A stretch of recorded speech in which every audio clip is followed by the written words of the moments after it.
ایران کے بادشاہ نے اپنے بیٹے کو پڑھانے کے لیے ایک استاد صاحب کا بندوبست کیا۔ استاد صاحب کو کہا کہ میرے بچے کو دین پڑھائیے، میں چاہتا ہوں کل اس نے عنان حکومت کو سنبھالنا ہے تو یہ دین سے آگاہ ہو جائے، اس کو کچھ سکھائیے، پڑھائیے۔ بہت نیک بزرگ بڑے درویش عالم پڑھانے لگے، اسباق مکمل ہو گئے، دین کے اسباق قرآن مجید پڑھایا، احادیث طیبہ کا درس دیا، اصول فقہ سے روشناس کرایا۔ جب بچے نے مکمل تعلیم حاصل کر لی اور آمین ہو گئی، دستار ہو گئی، فارغ ہو گئے، تو پھر ایک دن استاد صاحب نے کہا بیٹے کل تم نے ضرور آنا ہے، کچھ بات کرنی ہے۔ شہزادہ گیا ملنے استاد صاحب سے، استاد صاحب نے کنڈی لگا لی، ہاتھ میں درہ پکڑ لیا، مار مار کے پورے وجود کو زخمی کر دیا، کوئی غلطی نہیں، کوئی بات نہیں، مارا۔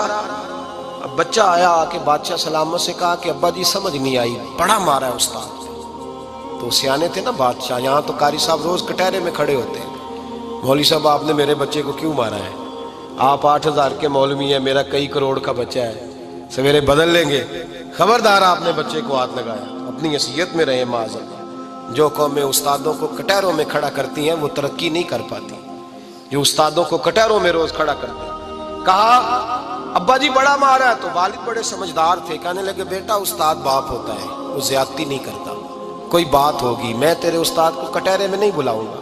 اماں سے بات کی، اماں کہنے لگی بیٹا میں تیرے باپ سے کیسے بات کروں، ڈر آتا۔ وقت گزر گیا، 22 سال بیت گئے، 22 سال گزر گئے، بادشاہ کا انتقال ہوا، شہزادہ تخت پہ بیٹھا، پہلا حکم یہ دیا کہ میرے استاد کو بلاؤ، پہلا حکم۔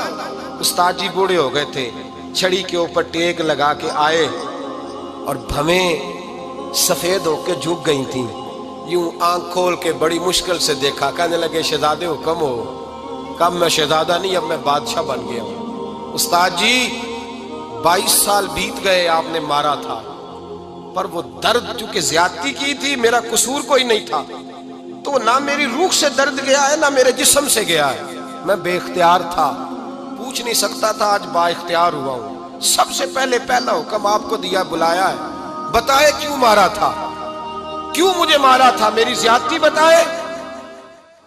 تو استاد بوڑھے استاد کی آنکھیں آنسوں سے بھر گئی، کہنے لگے بیٹے بس آج کے دن کے لیے مارا تھا، یہ جو دن آ گیا نا میری زندگی میں اس لیے مارا تھا، یہ میں چاہتا تھا میری زندگی میں وقت آئے، آج کے بس میری مراد پوری ہو گئی۔ کہا صاحب کس لیے، مجھے بھی سمجھائے۔ آپ فرمانے لگے کتنی دیر ہو گئی تجھے مار کھائے ہوئے، کتنا زمانہ بیت گیا؟ کہنے لگا 22 سال۔ فرمایا زخم بھولے تو نہیں، درد ختم تو نہیں ہوئی، تمہیں بات 1 منٹ کے لیے بھی تمہارے حافظے سے محو تو نہیں ہوئی؟ کہا استاد جی روز رات کو یاد آتی، روز خیال آتا تھا۔ استاد کہنے لگے بھائی تو بے اختیار تھا، پوچھ نہیں سکا، 22 سال تجھے یاد رہا، مجھے پتا تھا تو ایک دن حکمران بنے گا، میں نے تجھے اس لیے مارا تھا کہ بیٹے یاد رکھنا، کسی پہ ظلم نہ کرنا، اگر تجھے 22 سال تک یاد رہا ہے تو جس پر تو ظلم کرے گا اسے بھی قیامت تک یاد رہے گا، اور یہ یاد رکھنا تو آج با اختیار ہوا تو تو نے مجھے بلا لیا ہے، قیامت کے دن غریب با اختیار ہو جائیں گے، مظلوم با اختیار ہو جائیں گے، وہ با اختیار ہوں گے للہ الواحد القہار، رب کریم کی بارگاہ کے اندر ان کا اختیار ہوگا، اکیلے اللہ کی حکمرانی ہوگی، پھر وہ بلائیں گے بڑے بڑے کج کلہ، دنیا میں جن کی پگڑیاں اونچی تھیں وہ سر جھکائے کھڑے ہوں گے، دنیا میں جو ڈکٹیٹر بنتے تھے ان کی پشتیں لال ہوں گی، ان کو غدار لکھا جائے گا، قیامت تک نہیں بھولے گا۔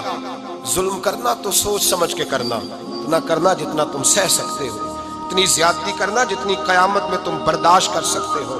میرے نبی کریم صلی اللہ علیہ وسلم نے فرمایا ظلم سے بچو، یہ قیامت کے اندھیروں میں سے ایک اندھیرا ہوگا، زندگی میں زیادتی نہ کریں، اگر تھوڑی دیر کے لیے کوئی چیز برداشت کر جائیں گے تو وہ فائدہ دے جائے گی، کچھ دیر کے لیے اگر سہ جائیں گے تو نفع مل جائے گا، سہنے کی کوشش کریں لیکن زیادتی نہ کریں، نظر کو، سوچ کو، ذہن کو پاک رکھیں، اور میرے بھائی زندگی پوری ظلم سے بچیں۔